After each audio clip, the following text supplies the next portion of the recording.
நம்ம ஊருக்குள்ளே படிக்காமல் பல பேர் மேதைகளாக இருக்காங்க. அந்த எல்லா மேதைகளையும் ஒரு கேட்டகரிக்குள்ளே போட்டு அடைக்கணும் அப்படின்னா அவங்கள அழகாக நம்ம அம்மான்னு சொல்லிடலாம். படிக்காமல் அப்படின்னா அதாவது அவங்க பெரிய வேலைகளில் இருக்க மாட்டாங்க. ஒரு சாதாரண ஒரு ஃபேமிலி விமன்ஸாக லேடிஸாக ஹவுஸ் ஒய்ஃப்ஸாக என்ன பண்ணுவாங்கன்னா இருப்பாங்க. இப்போ அவங்களோட மிகப்பெரிய ஒரு பிரச்சனை, அவங்க நிறைய பிரச்சனை கொடுக்குறாங்க. ஆக்சுவலாக தப்பாக நினச்சிக்காதீங்க, நான் உங்களை தான் சொல்கிறேன். ஏன் அப்படின்னா நீங்கள் எக்ஸ்ட்ராடினரியாக இருக்கீங்க. அது உங்கள் பேச்சுலேயும் உங்கள் செயல்லையும் உங்கள் சிந்தனையிலையும் அது அழகாக கணிக்க முடியுது.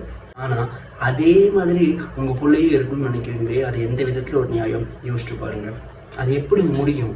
நீங்கள் அந்த லெவல் ஆஃப் ஸ்டாண்டர்டில் நீங்கள் வேலை செய்கிறீங்க. இந்த மாதிரி ஒரு விஷயத்தை இப்படி செய்யலாம், இப்படி செஞ்சால் இந்த மாதிரி நடக்கும் அப்படிங்கிற ஒரு கணிப்போடு வேலை செய்கிறீங்க.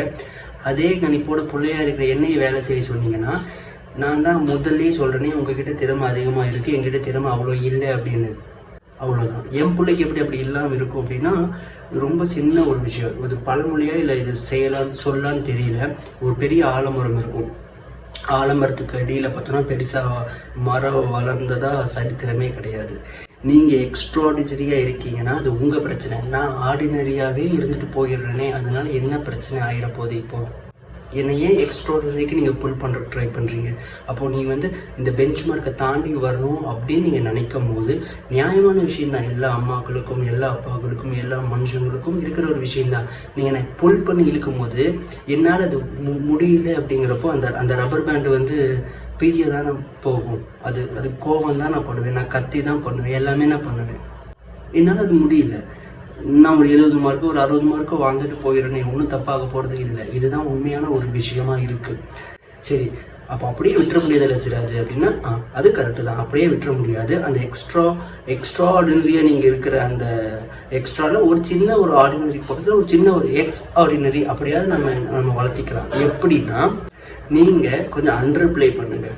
ஒரு 10 வயசு அம்மாக்கள்ல இருந்து நான் சொல்கிற விஷயம் ஒன்று தான். சரி, உங்ககிட்ட திறமை இருக்குது இல்லைன்னு சொல்லலை, நான் மறுக்கலை.